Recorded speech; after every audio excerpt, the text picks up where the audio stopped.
Dios les bendiga, bienvenidos a su canal de doctrina. Este es un subtema del video anterior, las 3 llaves. El apóstol Pedro afirma que el bautismo tiene que ser en el nombre del Señor Jesucristo. Pero nosotros sabemos que existe este texto bíblico. Mateo 28:19. Por tanto, id y haced discípulos a todas las naciones, bautizándoles en el nombre del Padre, y del Hijo, y del Espíritu Santo. Y esta es la gran comisión. Y allí podemos analizar que estos dos textos contrastan entre sí, es decir, que son algo muy distinto. Podemos analizar dos ordenanzas, pero completamente diferentes. La ordenanza que aparece en Mateo 28:19 parece ser palabras del mismo Jesús, del Señor Jesucristo, donde les dice a sus discípulos que vayan por todas las naciones y hagan discípulos y los bauticen en el nombre del Padre, del Hijo y del Espíritu Santo. En base a este texto bíblico ha dado para que se formen diversas doctrinas y todo un debate teológico a lo largo de la historia. Pero vamos a profundizar, vamos a contrastar precisamente estos dos versículos, porque la orden que fue dada en Hechos 2:38 es clara del apóstol Pedro, y recordemos que el apóstol Pedro fue el apóstol a quien el Señor Jesucristo le entregó las llaves del reino de los cielos. Vamos a esclarecer qué sucede allí, porque esto es todo un debate teológico y de allí se han formado doctrinas, diversas doctrinas. Respecto a Mateo 28:19, hay unas afirmaciones donde muchos dicen, parece ser que esto fue añadido allí, precisamente en esta parte. Y hay un debate allí, un consenso de que si Mateo 28:19 fue agregado, porque no aparece en los textos originales, en los pergaminos originales. Para ello vamos a abrir la Biblia precisamente en Mateo 28. Cuando nosotros leemos todo el capítulo podemos darnos cuenta de qué va, cuál es el significado o el contexto de todo este capítulo. Vamos a analizarlo, vamos a leerlo todo y nos podremos dar cuenta allí observando algo que se puede ver, se puede apreciar. El capítulo 28 relata todo lo que fue la resurrección de Jesús. Pero veamos los últimos capítulos del versículo 16 en adelante, donde dice: pero los 11 discípulos se fueron a Galilea, al monte donde Jesús les había ordenado. Y cuando vinieron le adoraron, pero algunos dudaban. Jesús se acercó y habló diciendo: toda potestad me es dada en el cielo y en la tierra. Si nosotros lo leemos todo, nos podemos dar cuenta que precisamente el contexto como tal tiene sentido hasta el versículo 18 precisamente. Parece que ahí finaliza y que luego es como que hay la oportunidad y encuentran la oportunidad de agregar algo. Pero vamos a leer lo que es el 19 y el 20 y al final nos vamos a dar de cuenta de algo, un detalle que hay allí. Por tanto, id y haced discípulos a todas las naciones, bautizándolos en el nombre del Padre, y del Hijo, y del Espíritu Santo, enseñándoles que guarden todas las cosas que os he mandado, y he aquí que estoy con vosotros todos los días hasta el fin del mundo. Amén. Cuando nosotros analizamos cómo termina el versículo 20, termina con algo allí. Hay una palabra que dice precisamente amén. Nosotros los cristianos sabemos cómo se usa la palabra amén. La palabra amén se usa para afirmar, así es. Entonces psicológicamente allí podemos analizar que quien lo agregó lo finaliza con este amén, o sea, que así sea. Aquí revela que alguien está diciendo así sea.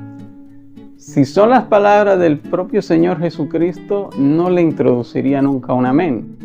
Él no necesita decir así sea, pues es Dios Todopoderoso. Al ser alguien, un ser humano que quiere allí anexar algo, pero este ser humano quiere que así sea, entonces remata con este amén.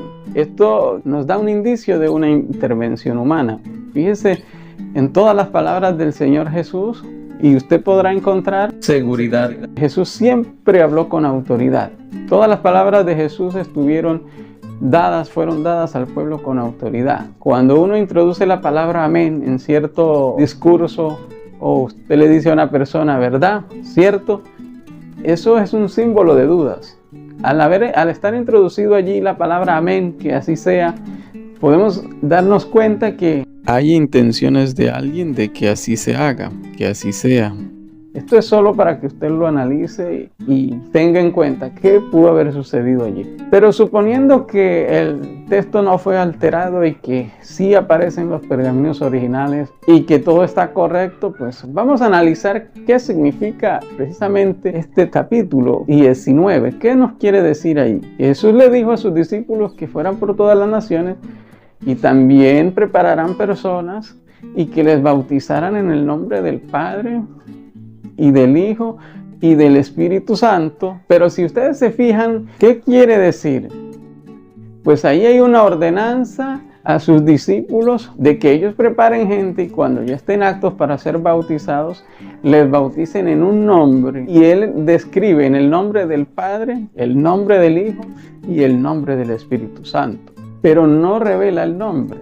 Ese versículo no revela el nombre. Entonces hay que buscar el nombre. Si alguien bautiza cuando sumerge en las aguas, dice en el nombre del Padre y del Hijo y del Espíritu Santo, no ha entendido, pues él recibió una orden de que bautizara en el nombre, no que repitiera esa orden. Porque si alguien es bautizado en el nombre del Padre, el Hijo y del Espíritu Santo, sobre él lo que han repetido es la ordenanza, mas no han invocado el nombre. Y entonces es necesario que el nombre sea invocado para que sus pecados sean perdonados. Cuando usted y yo sabemos el nombre, podemos estar claro allí, cumpliendo la ordenanza de Mateo 28, 19. Buscar el nombre para saber cuando usted vaya a bautizar, cuando vaya a ser bautizado, en qué nombre va a ser bautizado. Desde el Antiguo Testamento, precisamente en el libro de Zacarías 14:9, podemos encontrar ya una profecía que nos aclara cuál sería el nombre de Dios. Y en Zacarías 14:9 nos dice lo siguiente: y Jehová será rey sobre toda la tierra. En aquel día Jehová será uno y uno su nombre. Allí hay una profecía antes del nacimiento de Jesús, muchos años antes, de que llegaría un día en que Jehová sería uno y uno su nombre. ¿Qué nos está diciendo allí la palabra del Señor? ¿Acaso es que Dios ha estado dividido en varias partes o han habido varios dioses y decidieron juntarse para hacer uno? Porque esta profecía fue antes del nacimiento de Jesús. ¿Qué fue lo que sucedió allí? ¿Por qué Jehová dice que en aquel día? Es una profecía que se cumplió cuando vino Jesús. Se cumplió cuando Dios fue manifestado en carne, el cual se llamó Jesús. Porque cuando nosotros analizamos a lo largo de la historia del Nuevo Testamento cómo Jehová se presentaba a su pueblo, podemos ver en muchas partes que Él se presentó como el gran yo soy el que soy, Jehová de los ejércitos, Jehová, Adonai. Él se presentó según el tiempo y el profeta de diferentes maneras y con diferentes nombres. Entonces se le conocía como Jehová, el gran yo soy el que soy. Todo esto, pero el pueblo no tenía problema. El pueblo de Israel allí no tenía problema, pues ellos entendían que Él era el mismo Dios, sino que a veces Él se presentaba de determinada manera o con determinado nombre, pero eso no era problema. Ellos siempre estuvieron seguros de que Jehová era uno. El problema que sí sucedía con el pueblo de Israel, por el cual Jehová mandó en Deuteronomio 6:4, dio una ordenanza a todo su pueblo, fue por causa de la idolatría. Entonces mandó a escribir esta ley, esta ordenanza la mandó a escribir en sus frentes, o sea, en su mente, que la tuviesen guardada en su corazón, que dice: oye Israel, Jehová vuestro Dios, Jehová uno es.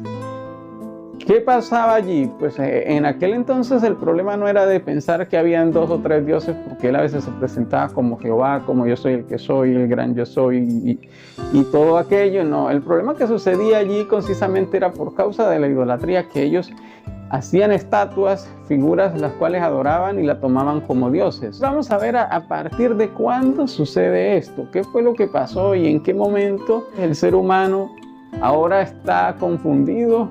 A raíz de Mateo 28, 19, pareciera que el Padre, el Hijo y el Espíritu Santo son diferentes personas, y de allí se han elaborado doctrinas y hay muchísimas denominaciones predicando bajo esta doctrina, o sea, bajo este pensamiento. Y todo este nivel de pensamiento, estos son asuntos de hombres que surgió por causa de las interpretaciones de los textos bíblicos, de a veces cómo se le da sentido, cómo se entienden ciertos textos bíblicos. Entonces nace la duda y se levanta alguien enseñando que un texto bíblico significa tal cosa, y se formaron a lo largo de los años muchos debates entre los actuales cristianos, teológicos, rabinos, y se discutía todo esto y se fue discutiendo y se han ido formando doctrinas, se han ido modelando, le han dado forma hasta ir concluyendo en lo que es un producto terminado, por decirlo de alguna manera,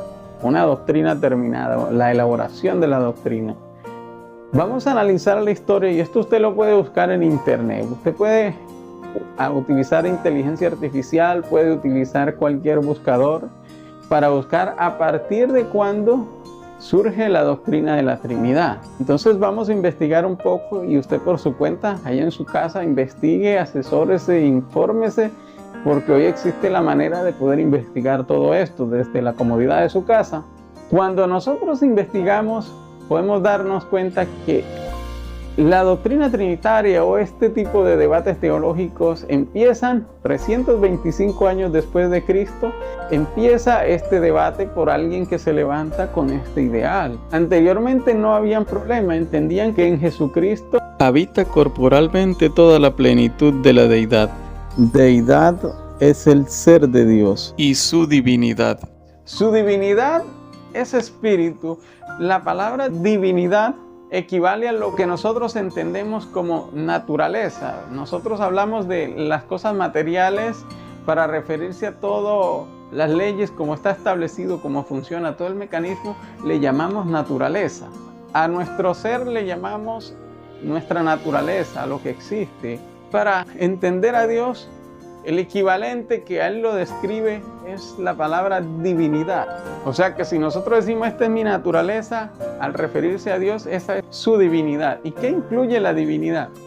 La divinidad incluye todo el poder de Él, todas las capacidades, todo lo que Él puede hacer, que es ilimitado, porque Él dice que Él es el alfa y el omega, el principio y el fin. El primero y el postrero, el que era y el que es y que ha de venir. No hay otro nombre dado a los hombres bajo el cielo en el cual podamos ser salvos.